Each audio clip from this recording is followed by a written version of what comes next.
अच्छा जी, अब हम पढ़ने लगे हैं बेसिकली ये सर्विकल रीजन्स एंड उसकी ट्रायंगल्स। तो लोग इसकी बाउंड्रीज़ को रट्टा लगा रहे होते हैं, हालांकि जिस बंदे ने इस फिगर को सही तरीके से समझ लिया उसको इसकी बाउंड्रीज़ याद करने की बिल्कुल भी ज़रूरत नहीं पड़ेगी। वो किसी भी वक्त इसकी बाउंड्रीज़ खुद से एक्सट्रैक्ट कर सकता है। कंटेंट्स आपको याद करने पड़ेंगे। तो इसकी बाउंड्रीज़ किस तरह से हम थोड़ा सा इसको समझने की कोशिश करते हैं। तो आपने ये फ़िगर बेसिकली अपने माइंड में इम्प्रिंट कर देनी है। ठीक है जी, इसको बार बार इस फिगर को देखें, ये किस तरह से मसल यहाँ पे पड़े हुए हैं। अब देखें ये पीछे पीछे कौन सा मसाला है, ट्रेपीजियस मसाला है। इतना तो आपको पता है कि ये ट्रेपीजियस मसाला है। तो ये क्लेविकल के लेटरल थर्ड पे यहाँ पे अटैच्ड है, ये भी हमें पता है। अच्छा, ये वाला कौन सा मसाला है, स्टर्नोक्लीडोमास्टाइड। मास्टाइड से लेके स्टर्नम और ये क्लेविकल का मीडियल एंड है। तो मिडिल वाला क्लेविकल का एंड यहाँ पे फ्री पड़ा हुआ है। तो ये दो मसल तो ठीक है, हमें पता चल गया है। अब देखते हैं कि ये कौन सा मसल है, बिल्कुल झूले की तरह, मतलब स्विंग की तरह। एक ये इसका एक वो बैली है और दूसरी ये बैली है। ये कौन सा मसल है, यहाँ से मतलब यहाँ के मैंडिबल के इस पोर्शन से, और ये हाइड बोन है, हाइड बोन के साथ अटैच हो रहा है, और इधर यहाँ से मस्टाइड प्रोसेस है, यहाँ पे हाइड बोन पे अटैच हो रहा है। ये कौन सा मसल है, इसे डाइगैस्ट्रिक मसल कहते हैं। इसकी दो बैली हैं, इसको पोस्टीरियर बैली कहते हैं, इसको एंटीरियर बैली कहते हैं। चलें जी, ये भी हो गया मसल। ये कर्व शेप में मसल कौन सा जा रहा है, हाइड बोन की तरफ, यहाँ पे क्लेविकल की तरफ। ये कौन सा मसल है इस तरह से, ठीक है। ये इसको सुपीरियर इसकी बैली कहते हैं, इसको इन्फीरियर बैली कहते हैं। ये कौन सा मसल है, इसको कहते हैं ओमोहाइड मसल। ठीक है जी।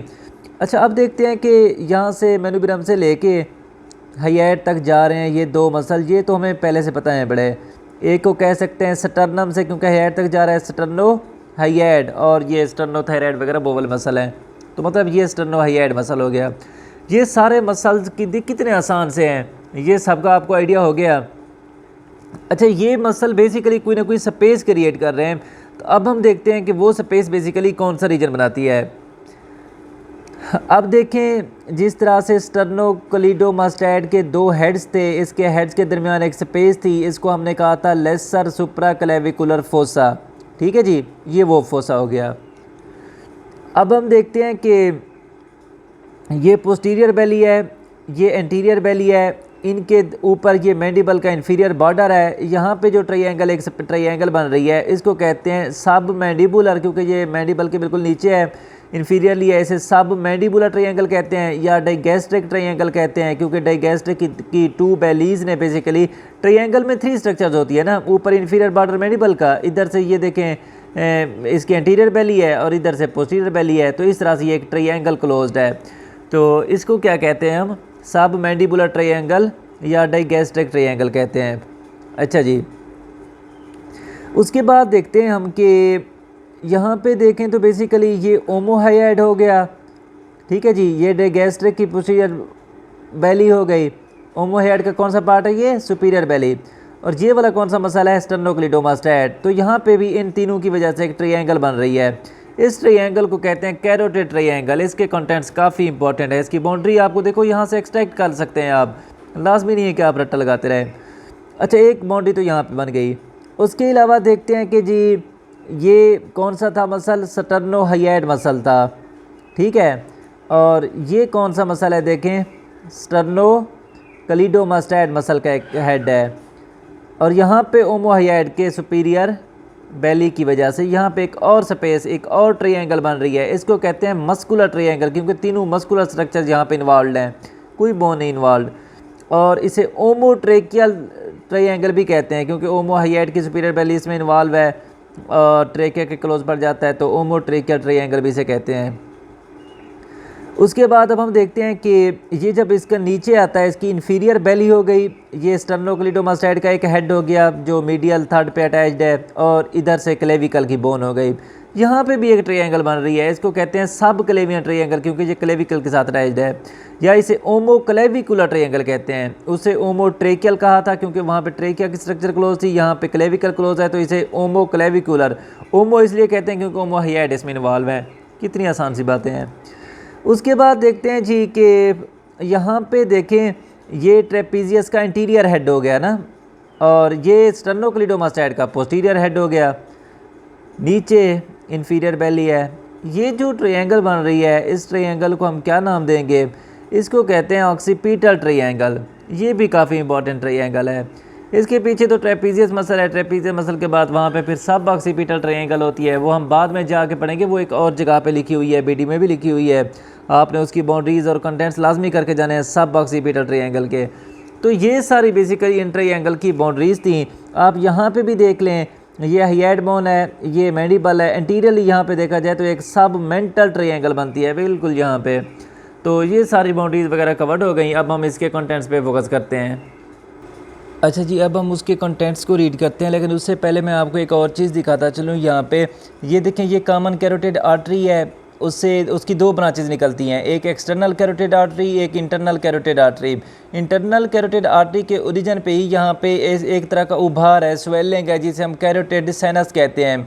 ये बेसिकली यहाँ पे बारो रिसेप्टर्स होते हैं। आपके आर्टियल प्रेशर, जैसे ही आपकी ब्लड वेसल डायलेट होती है प्रेशर की वजह से, तो कैरोटिड साइनस उसको डिटेक्ट कर लेता है और उसी हिसाब से फिर रिफ्लेक्स शो करता है। और यहाँ पे जहाँ पे बाइफर्केशन है, यहाँ पे देखें एक ये ब्राउनी एक मास पड़ा हुआ है, ओवैड मास है, ये रेडिश ब्राउन है, तो इस सेप्टम के लेवल पे। तो बेसिकली ये कौन सी चीज़ है? ये कैरोटिड बॉडी है, ठीक है जी। तो कैरोटिड बॉडी बेसिकली ये कीमो रिसेप्टर के तौर पे काम करती है। अगर आपके ब्लड में ऑक्सीजन की लेवल कम हो गई है तो ये उसको डिटेक्ट करके आपके हार्ट रेट को इंक्रीज़ कर देगा, बीट को इंक्रीज़ करेगा, और डेप्थ ऑफ रेस्पिरेशन या रेट ऑफ रेस्पिरेशन उसको भी इंक्रीज़ कर देगा। इसको कहाँ से नर्व सप्लाई हो रही है? ग्लासोफ्रेंजियल नर्व 9 से और वागस नर्व CN10 से, इन दोनों को वहाँ से नर्व सप्लाई हो रही है। तो इनके बारे में आपको कंसेप्ट होना चाहिए। तो अब हम आते हैं, बेसिकली ये जो बाउंड्रीज़ थी मैंने वो आपको बता दी कि आपने किस तरह से बाउंड्रीज़ को तैयार करना है। अब आप बीडी से देख लें या यहाँ से देख लें, एक टेबल भी है, यहाँ पे बाउंड्रीज़ नहीं दी हुई, तो आप इसके कंटेंट में जाके एक एक ट्रायंगल की आपको बाउंड्रीज़ देखनी पड़ेंगी। आप एग्जैक्टली देखें कि सब मेंटल ट्रायंगल है, इस साइड पे भी ये डायगैस्ट्रिक का देखें सुपीरियर बॉर्डर, उस साइड पे भी, दूसरी साइड पे भी इसी तरह से होगा। नीचे कौन सी है? हाइएट बोन। तो ये इस तरह से ट्रायंगल बन रही है। तो सारी बाउंड्रीज़ आपने इस तरह से एक्सट्रैक्ट करनी है, या किसी बुक से भी आप देख सकते हैं और यहाँ से फिगर से मैच कर सकते हैं। तो कंसेप्चुअली भी आपको रिटेन रहेगी और आप थ्योरेटिकली भी बिल्कुल एग्जैक्ट फॉर्म में लिख सकेंगे। अब हमने देखने हैं कंटेंट्स। बेसिकली ये जो लेसर सुप्रा क्लेविकुलर फोसा है। अच्छा, एक चीज़ और ध्यान में रखिएगा कि नेक के रीजन्स को एक और नाम देता है, बेसिकली एंटीरियर, इसको कहता है कि ये एंटीरियर सर्विकल रीजन है, ठीक है जी।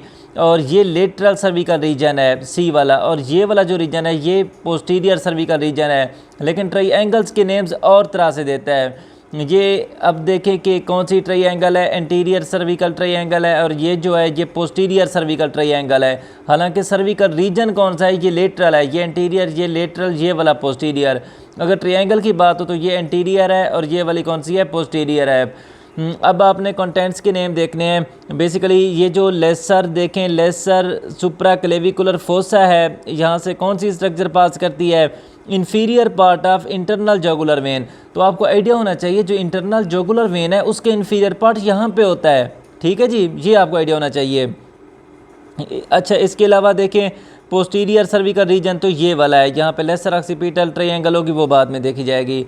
तो उसके अलावा लेटरल सर्विकल रीजन को देखते हैं। लेटरल सर्विकल रीजन ये वाला है। इसमें अब कौन कौन सी ट्रायंगल्स हैं इस एरिया को देखें।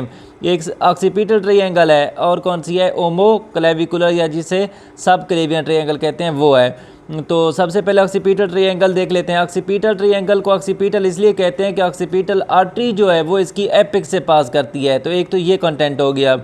उसके अलावा देखें एक्सटर्नल जागुलर वेन का पार्ट यहाँ से पास करता है। इंटरनल जागुलर वेन देखें यहाँ पे उसका इन्फीरियर पार्ट था, जबकि जो एक्सटर्नल है वो मोर लेटरली है, मतलब वो वहाँ से पास करती है। इसके अलावा देखा जाए तो cervical plexus, posterior branches of cervical plexus of nerves. Cervical plexus हम आगे जाके पढ़ेंगे, उसकी एंटीरियर ब्रांचेस होती हैं, पोस्टीरियर ब्रांचेस होती हैं। पोस्टीरियर ब्रांचेस यहाँ पे होती हैं, ठीक है जी, ये आपको आइडिया होना चाहिए। स्पाइनल एसेसरी नर्व जिसे CN11 कहते हैं वो भी यहाँ से पास कर रही है, ठीक है। तो ये काफ़ी इंपॉर्टेंट पॉइंट है। ये देखें स्पाइनल एसेसरी नर्व यहाँ से पास कर रही है इस रीजन से, ये ऑब्जेक्टिव भी आ सकती है। ब्रेकियल प्लेक्सस जो आपने फर्स्ट ईयर एनाटॉमी में पढ़ा था, तो उसका जो ट्रंक है वो भी यहाँ से पास करता है, उसका ट्रंक, ये आपको आइडिया होना चाहिए। सर्विकल लिम्फ नोड्स भी इसी रीजन में होते हैं, आप कहीं पे भी उसकी फिगर में जाके देख सकते हैं। तो ये कंटेंट्स आपने याद करने हैं। उसके अलावा ओमो क्लेविकुलर या जिसे सब क्लेवियन ट्रायंगल कहते हैं, बेसिकली यहाँ पे सब क्लेवियन आर्टरी का थर्ड पार्ट होता है, इसलिए इसे हम सब क्लेवियन आर्टरी कहते हैं। ठीक है जी, सब क्लेवियन वीन का भी कोई ना कोई पार्ट यहाँ पे होता है। उसके अलावा सुप्रा स्कैपुलर आर्टरी, क्योंकि ये सुप्रा स्कैपुलर आर्टरी जो होती है वो भी यहाँ से पास करती है, और सुप्रा क्योंकि क्लेविकल से तो ऊपर ही है, तो सुप्रा क्लेविकुलर जो लिम्फ नोड्स हैं वो भी यहाँ पे होते हैं, क्योंकि सुप्रा क्लेविकल से ऊपर यहाँ पे ही लिम्फ नोड्स होंगे। तो ये लेटरल हमारा जो सर्विकल रीजन है हो गया, यहाँ पे ऑक्सीपिटल ट्रायंगल थी और सब क्लेवियन ट्रायंगल थी। अब बात करते हैं हम एंटीरियर सर्विकल रीजन की, जिसे एंटीरियर ट्रायंगल भी कहते हैं। इस रीजन की, इस रीजन में ये सारी ट्रायंगल्स आ रही हैं। सबसे पहले बात करते हैं सब मैंडिबुलर, जिसे हम डाइगैस्ट्रिक ट्रायंगल भी कहते हैं, ये वाली ट्रायंगल। तो यहाँ पे एक तो सब मैंडिबुलर ग्लैंड होगा, सब मैंडिबुलर लिम्फ नोड्स होंगे, हाइपोग्लॉसल नर्व यहाँ से पास करती है, 12वीं नर्व CN12, ये आपको आइडिया होना चाहिए इसका। इसके अलावा जो माइलोहाइएट नर्व है वो भी यहाँ से पास करती है। जो फेशियल आर्टरी और वेन है वो तो आपको आइडिया है, यहाँ से इन्फीरियर बॉर्डर ऑफ मैंडिबल से होके गई थी, फेशियल आर्टरी हमने पीछे पढ़ी है, वो भी यहाँ से पास कर रही है। तो ये इसके कंटेंट्स हो गए। उसके बाद बारी आती है सबमेंटल ट्रायंगल की। सबमेंटल ट्रायंगल यहाँ पे है, यहाँ पे एक तो सबमेंटल लिम्फ नोड्स होंगे और उसकी स्मॉल वेन्स होंगी जो आगे एंटीरियर यूनाइट होकर फिर एंटीरियर जागुलर वेन बनाती हैं। यहाँ पे लास्ट पे आते हैं कैरोटिड ट्रायंगल, ये वाली बड़ी ट्रायंगल। तो ये काफ़ी इंपॉर्टेंट ट्रायंगल है, इसके कंटेंट्स बहुत ज़्यादा इंपॉर्टेंट हैं। कैरोटिड ट्रायंगल वर्ड भी बता रहा है कि एक तो यहाँ पे कैरोटिड शीथ होगी। कैरोटिड शीथ में फर्दर कौन कौन से कंटेंट्स थे वो सारे मैंने पहले आपको बता रखे हैं। कॉमन कैरोटिड आर्टरी होगी, उसकी ब्रांचेज होंगी, इंटरनल जागुलर वेन होगी, वागस नर्व होगी। इसके अलावा जी यहाँ पे कैरोटिड ट्रायंगल में और कौन सी होंगी, आंसा सर्विकैलिस। बेसिकली हम सर्विकल प्लेक्सस पढ़ेंगे तो उसका एक सुपीरियर रूट होती है, वो यहाँ पे होती है कैरोटिड ट्रायंगल में। ठीक है जी, स्पाइनल एक्सेसरी नर्व देखें यहाँ पे भी है, ये ऊपर यहीं से बेसिकली आती है, तो थोड़ा सा पोर्शन यहाँ पे भी है। ठीक है, तो उसके बाद थायराइड ग्लैंड यहाँ पे होगा, क्योंकि वो जो आपकी ट्रेकिया को लेटरली ऐसे सराउंड कर रहा होता है, तो वो यहाँ पे उसकी स्ट्रक्चर आ जाती है। लैरिंक्स, फेरिंक्स और deep cervical lymph nodes, branches of cervical plexus, ये सारी चीज़ें यहाँ पे आ जाती हैं। ये नीचे वाली देखी जाए तो जिसे हम ओमोट्रेकियल ट्रायंगल या मस्कुलर ट्रायंगल कहते हैं, इसके कौन से कंटेंट्स हैं, एक तो स्टर्नोथायराइड और स्टर्नोहाइएड मसल, क्योंकि मस्कुलर ट्रायंगल है, ये वाले मसल्स हैं। उसके अलावा थायराइड एंड पैराथायराइड ग्लैंड्स भी यहाँ पे इस रीजन में होंगे। तो ये इसके कंटेंट्स वगैरह हो गए, ये हमारे पास कवर्ड हो गई। आप थ्योरी में देखें जो इंपॉर्टेंट पॉइंट्स हैं जस्ट वही पिक कर लें, बाकी सारे कंसेप्ट जो थे आपको वो हमने डिलीवर कर दिए हैं।